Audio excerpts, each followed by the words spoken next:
Welcome students, this is Siddharth sir.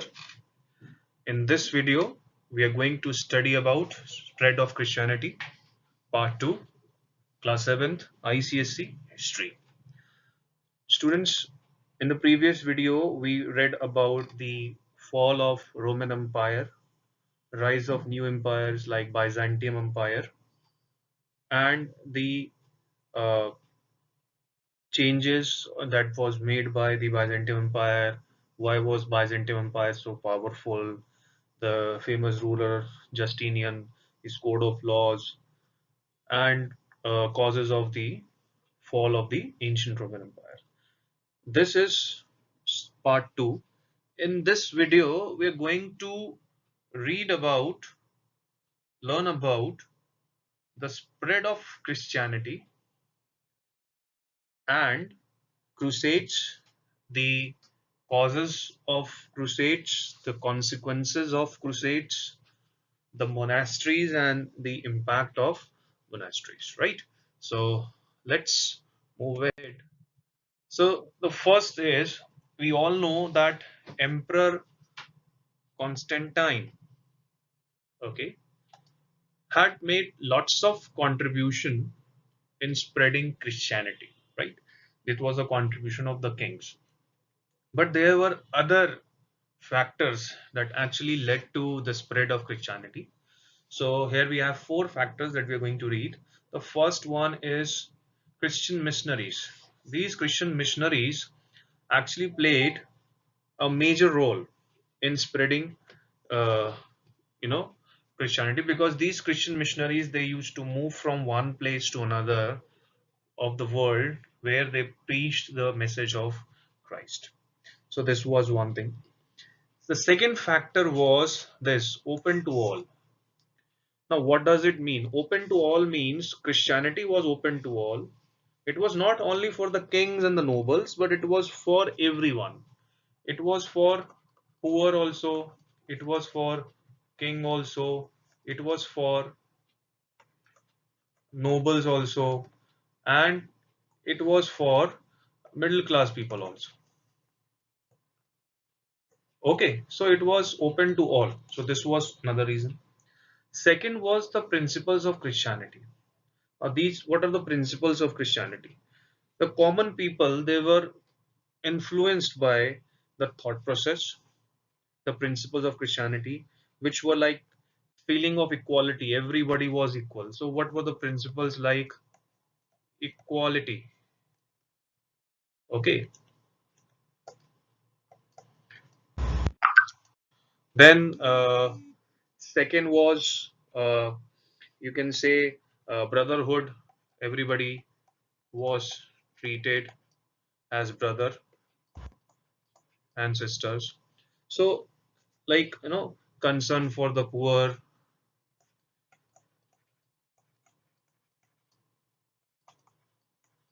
means totally working for the benefit of the society.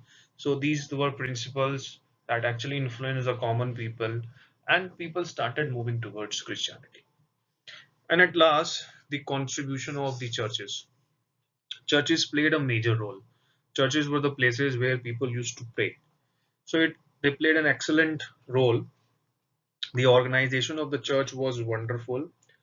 The spirit of sacrifice, the dedication of the leaders, the monks and the nuns, they had made lots of contribution in preaching people, in imparting education about Christianity and everything.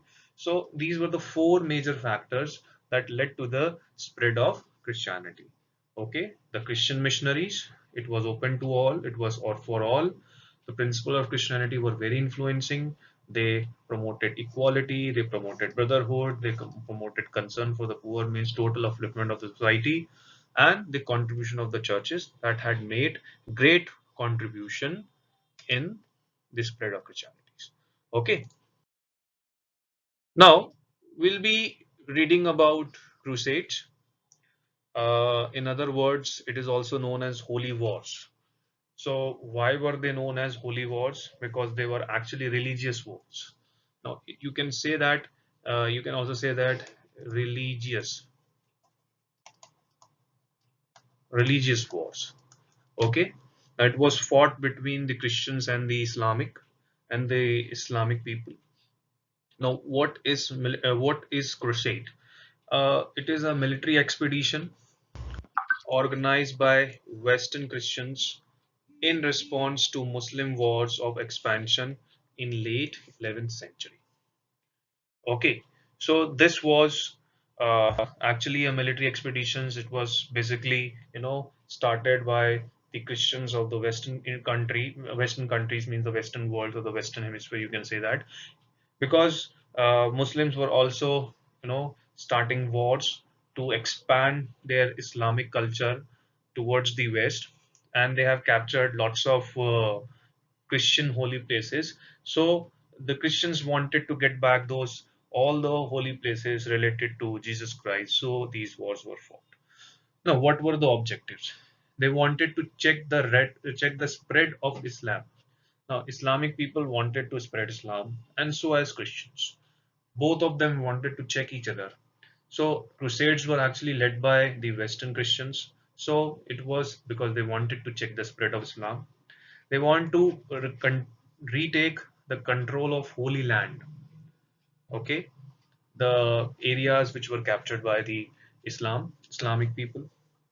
Then they wanted to spread Christianity as well. So as just I told you, Muslims wanted to spread Islam, Christians wanted to spread Christianity, and this was the major cause of the wars. And to capture the former Christian territories that had been uh, captured by the uh, you know the is the Muslims, right? So these were the objectives of Crusades. Why were they fought? Now, if you remember that during the Byzantium Empire, like the Turks, they attacked Byzantium Empire and they conquered most parts of the areas like Greeks and Asia Minor. They have also captured Jerusalem, which is a part of Holy Land of the Christians, because the resurrection of Jesus Christ was occurred in Jerusalem only. Then in this during this time, Byzantium Emperor Alexius had asked Pope Urban for help. Now Pope asked all the Christians to participate in holy wars. Now this was the time when this crusade thing started, and the Christians started to participate in the war and promised that those who would join this noble cause. Now, according to them, they were a noble cause because they wanted to capture the holy land of the Christians, right? And freed from all sins. Now, this was generally they were promised back that if they participate in the war, they will be freed from all the sins. Now they were quite a crusades when they started. They were success, and Christians and founded Christian states like Palestine and Syria. But continued growth of Islamic states ultimately led to the failure of crusades. Islamic people were more powerful. They could not drive the Turks from the Holy Land, and finally, the maximum area was captured by the Turks. If you remember, 1453, Constantinople was captured by the Ottoman Turks. Mehmet I, that was the king who actually attacked on Constantinople and captured it.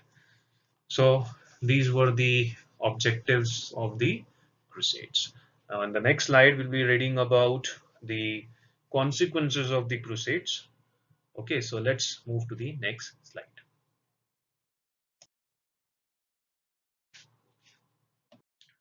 Okay, so consequences of Crusades.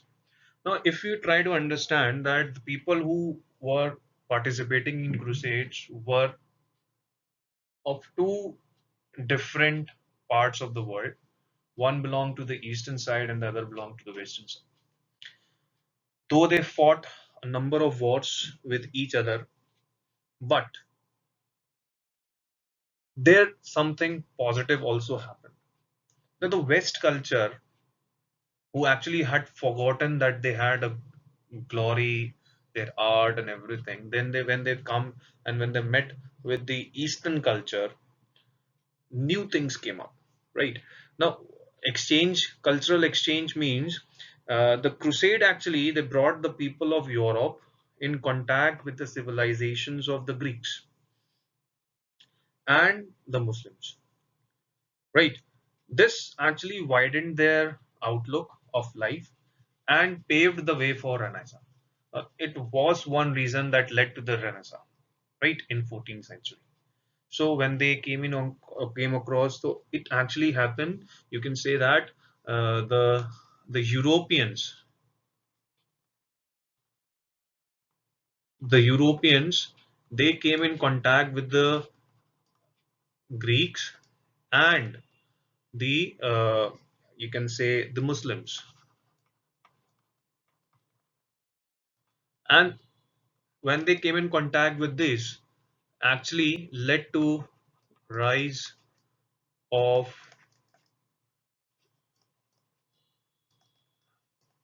Renaissance in Europe, right? It gave them a new thinking process. They developed their art, culture, science, and lots of things. We'll be reading about in class 8 about this. Then next is trade and commerce. As I said, that because Constantinople was captured, and you know what happened before that also, uh, people were searching new trade routes. When Crusades were fought, it actually encouraged trade and commerce in 12th and the 13th century between Eastern and the Western countries. Okay, now it contributed to wealth as well as prosperity, right, of the Europeans, and they started patronizing the artists and the scholars. So, uh, between the Eastern and the Western countries, trade commerce between Eastern and Western countries. Okay, between Eastern and Western countries, and on top of that, uh, you know, uh, the result of this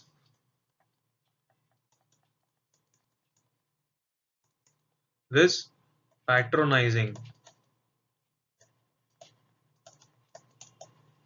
of artists and artists by Europeans. Okay, because European made huge profits, and finally they patronized the artist. Then the last was the emergence of new cities. Because crusades were fought, some cities were captured by Muslims, some cities were captured by Christians. So finally, they led to the emergence of new cities. Jerusalem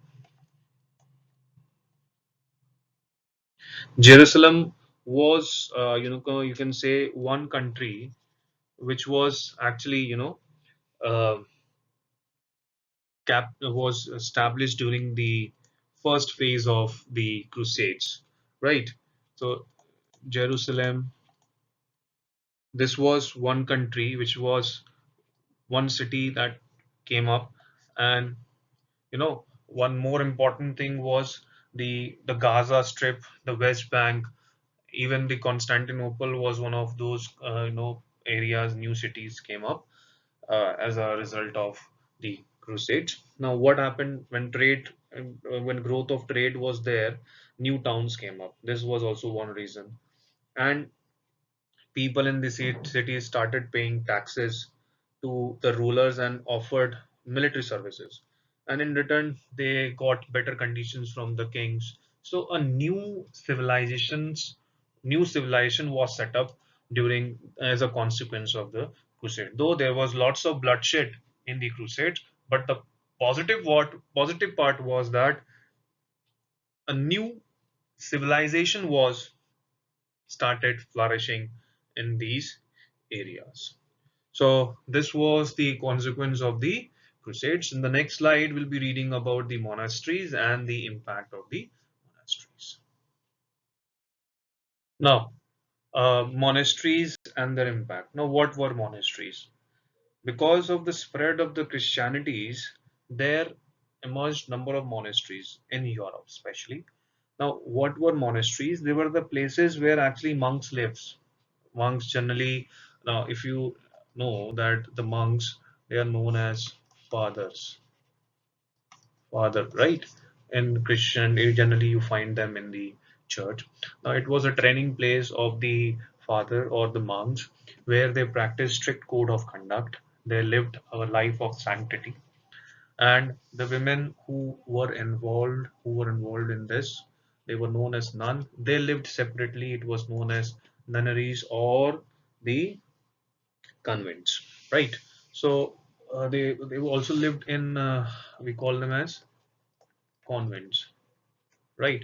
So the monks and the nuns, they led a life of sacrifice because they have left all the material temptations. Now, material temptations means no property, no marriage, no family, nothing. So they just lived there because they have to, work for the society.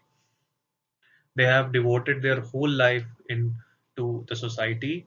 They have given their whole life to God. They used to pray and they used to work for the society. They could not marry, as I told you. So they led a life of chastity, means purity. They used to, devoted themselves to the prayers and, service to the poor, sick, and the weak people.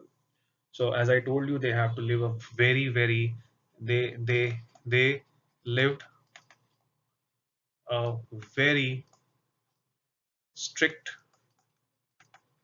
life. Okay, so this was the monasteries. So let us now come to the impact of the monasteries. Now, as we know that monasteries, they are related to Christianity. So actually, they work on the spread of Christianity. Now, these monasteries used to send missions. They used to send missions to countries,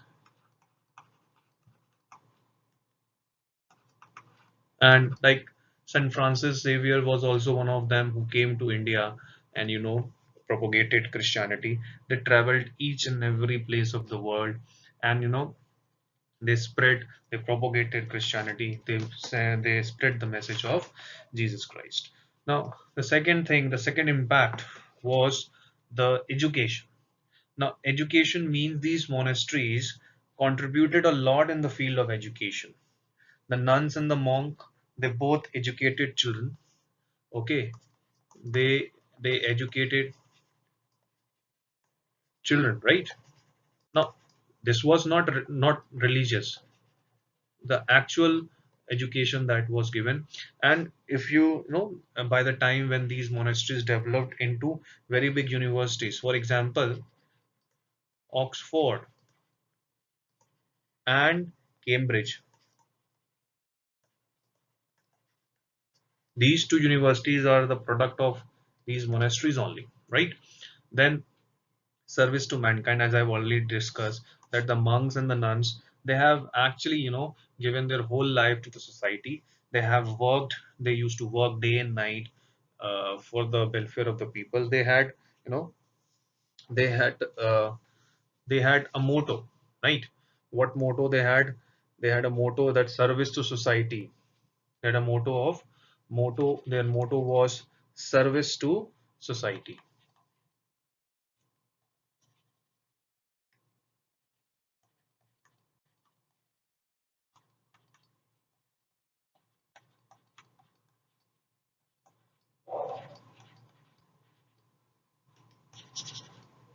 Society. Okay, their motto was service to society. They used to they used to look after the sick and the wounded people. The very good example was Mother Teresa, if you remember. Though she lived after a long period after this all this happened, but still she was following the same code of conduct that she learned in the monasteries. They provided food, the clothing, everything to the people which they needed. Then it was also a center of art and culture. It was also a center of art and culture. Why? Because they actually promoted, they promoted, architecture. They encouraged wood carving. They encouraged wood carving. They encourage wood carving, then mural paintings. Okay, mural paintings, paintings they were done on the walls, and uh, art of making stained glass, art of making glass.